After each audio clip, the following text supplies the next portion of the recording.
Hello. So what we're going to do with these normal distribution videos is a revision. It's like a quick revision course essentially on normal distribution for the EdXL A-level.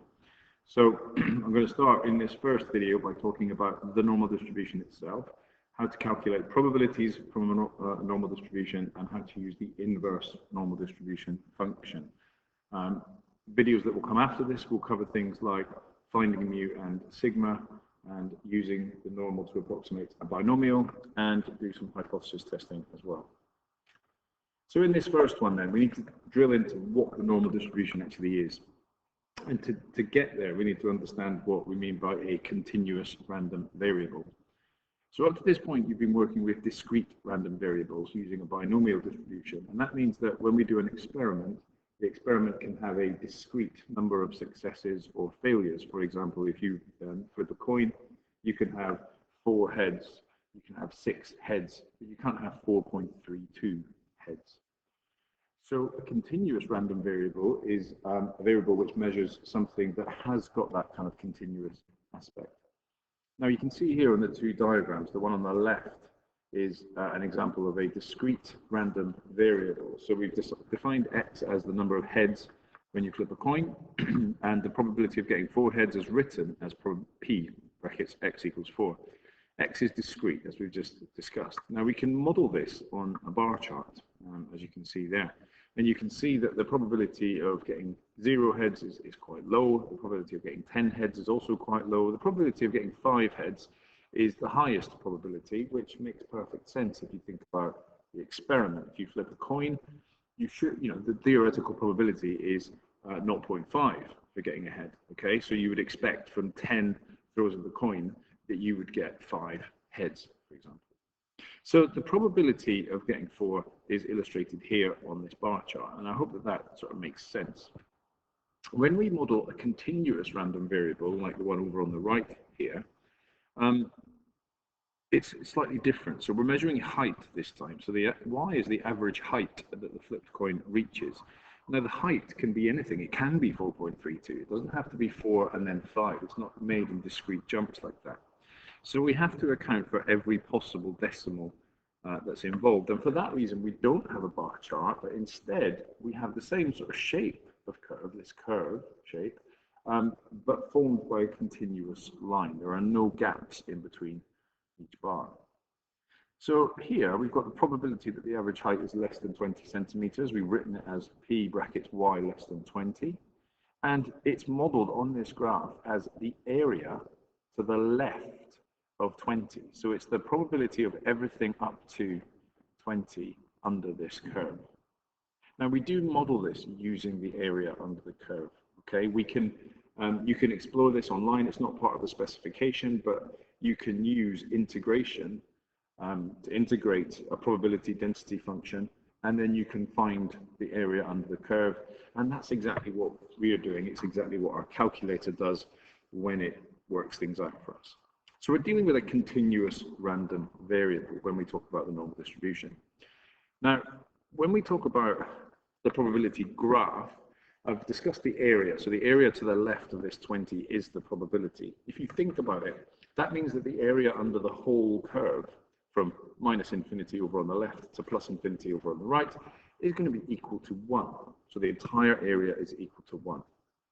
Now, when using a normal distribution, we just kind of throw all these facts in together, and with a bit of judicious use of our calculator, we can work with whatever the exam board wants to throw at us. So the normal distribution has the following parameters: mu, which is the mean of the population, and sigma squared, which is the population variance. And the way that we write down a normal distribution is as follows. So we've got x, just like in the binomial, our tilde symbol, which means is distributed. We've got capital N this time, which stands for normal. And then in brackets, we have mu, and we write down sigma squared, the variance. So this is our normal distribution, and it is always defined by these two parameters. The normal distribution is symmetrical, which means that the mean is equal to the median, which is equal to the mode. It has a bell-shaped curve with asymptotes at each end. So that means that the curve does continue to negative infinity and positive infinity, but it never ever reaches the horizontal axis. The total area under the curve is equal to 1, as we've discussed, and it has points of inflection at mu plus sigma and mu minus sigma. Now, there are a few other facts about the normal distribution curve that I encourage you to go and look up that you do need to know for the Edexcel specification, but they're in the textbook. You can just refer to that. So let's get into a question. The diameters of a rivet produced by a particular machine X is modeled as X, distributed normally, mean of 8, and a variance of 0.2 squared. Find the probability that X is greater than 8. So what is usually good to do for a normal distribution is to draw a little picture of the graph. And this doesn't have to be accurate, and you're not getting any marks for it, okay? So it doesn't have to be beautiful either, but it gives you an idea of what it is that's going on.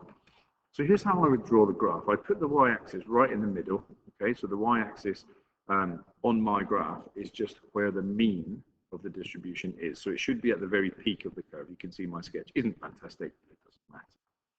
So here we would model mu. So in my question, mu is given to us as 8. So this distribution has a mean of 8 right there in the middle.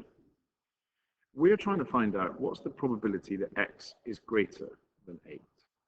So if we're trying to find that probability, x is greater than 8, it's a good idea to shade in the part of the curve that I'm interested in, which is everything greater than 8. Remember, the axis heads that way. So if I want to know the probability that x is greater than 8, I can either do it by looking at the graph in basic instances like this question, or I can do it using my calculator. But let's have a look at this. We can get this one from the graph, okay? Probability of x being greater than 8 is the area to the right of 8, as we've just said. The area under the whole curve is 1. It's perfectly symmetrical about the middle because the mean equals the median equals the mode. So the area to the right of 8 is equal to the area to the left of 8. And using all of that information together, I know that the probability that x is greater than 8 is going to be 0.5. And it's just using that symmetry in the curve. And the symmetry is incredibly useful and important when we work with a normal distribution. So for part B then, what's the probability that 7.8 less than x less than 8.2? So what's the probability that x is between 7.8 and 8.2? Now, we have got some facts that we know about the area under the curve between one standard deviation. After all, that's actually what we've got going on here. We've got 0.2 either side of the mean. 8, give me a second. Okay, hello. So if you did a little bit of looking into the textbook about probabilities within one standard deviation of the mean, you'll be able to see the following. So I'm just going to adjust my graph here. Actually, let's copy the graph instead. So you've still got 2 graphs for reference. Okay, so for this second part of the question, I'm going to get rid of my red shading here, and I'm going to replace it. So I'm going to shade in new problems. It's always a good idea to do. So let's put this back in. There we go, my beautiful normal distribution curve. Nothing to see here. Okay, so this time we've got 8.2 and we've got 7.8. And we're being asked to find the area in between these 2 points, which I can show by now shading the area in between those. So I'll use green this time. So this is the area that we're interested in. So as I was saying, if you had a look in the textbook about the proportion under the curve which is between, within one standard deviation of the mean, then you find that it is actually 68%. So the probability of being between 7.8 and 8.2 is 0.68. Now that's a fact that we know about the normal distribution curve. We haven't used a calculator to get it, although we could, but we're just going to say that it's 0.68. Again, why is it within one standard deviation of the mean? In my distribution, the variance is 0.2 squared, which means the standard deviation is 0.2.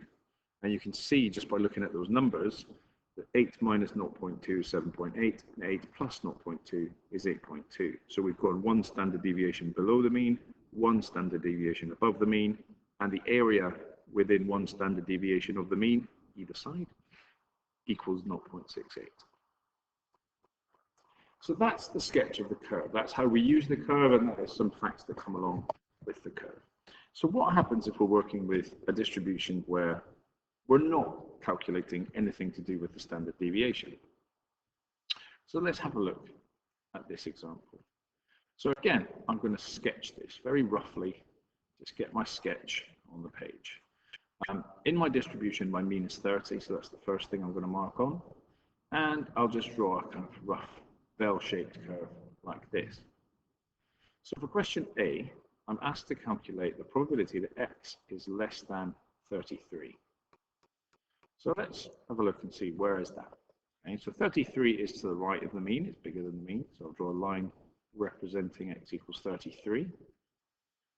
I'll mark in my 33, and I'm being asked to find the probability that x is less than 33. So that's the area under the curve to the left of 33. Okay? And this is where we bring the calculator in. So what I'll do is I will show how this works on the CG50 on the screen, which I've just started up, and I'll talk through how we do it on the ClassWiz. So obviously it depends on which calculator you've got. So if you're working on the ClassWiz, we're going to go to menu 7, and we're going to choose option 2, which is normal CD, a normal CD. And you'll notice there are 3 things that we're going to put in here. We've got lower, we've got upper, and we've got sigma, sorry, 4 things to put in, and we've got mu. Okay. Now here's a little tip for you. This graph exists all the way down to negative infinity, where the horizontal axis is an asymptote. So our lower, what we're going to do is just choose a suitably small number, a negative number, that we can use to kind of represent the idea that this goes up to infinity. And I tend to use minus 100,000. Don't ask me why, I just tend to use it. So my lower is going to be minus 100,000. My upper is going to be 33. Okay? And that's because I want to know the area between minus 100,000 and 33 under this curve. Sigma is 4, because the variance is 4 squared, therefore the standard deviation sigma is 4, and mu is 30. So if you type all that information into this calculator, let's see, we've got negative 100,000, we've got sigma, which is 4, we've got mu, which is 30, and we've got our upper, which is 33.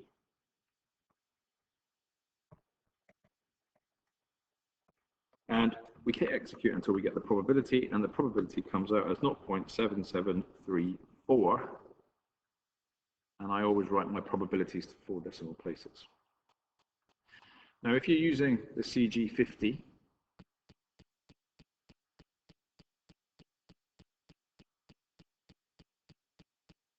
then where you're going is menu 2 for statistics, F5 for distribution, F1 for normal, and F2 for normal CD. Okay, so just to repeat that, we're going to go menu 2. Just realize you can't see the calculator on the screen, I don't think, but that's fine. So we're going to go menu 2. We're going to go F5. We're going to go F1. We're going to go F2. And there we have exactly the same inputs that we need to put in. So again, our lower is going to be minus 100,000. Our upper will be 33. Our sigma is 4. And our mu is 30. And we get exactly the same result. So that's it. That's how you find probabilities using the calculator. Now, one thing I do need to point out is because this distribution is continuous, when we talk about normal distributions, there is no difference between less than 33 and less than or equal to 33. They are the same thing. Okay? So it doesn't matter which you use if it's not given to you in the question. If it's given to you in the question, stick with what's given in the question. I should also note that because this is a continuous distribution, the probability that x equals 33 is 0. And if you think about it, It makes perfect logical sense. What's the probability in this infinite number of decimals that you get exactly 33? And I mean exactly 33, not 33.001, not 33.0000001, but exactly 33. That probability is negligible. It's basically zero.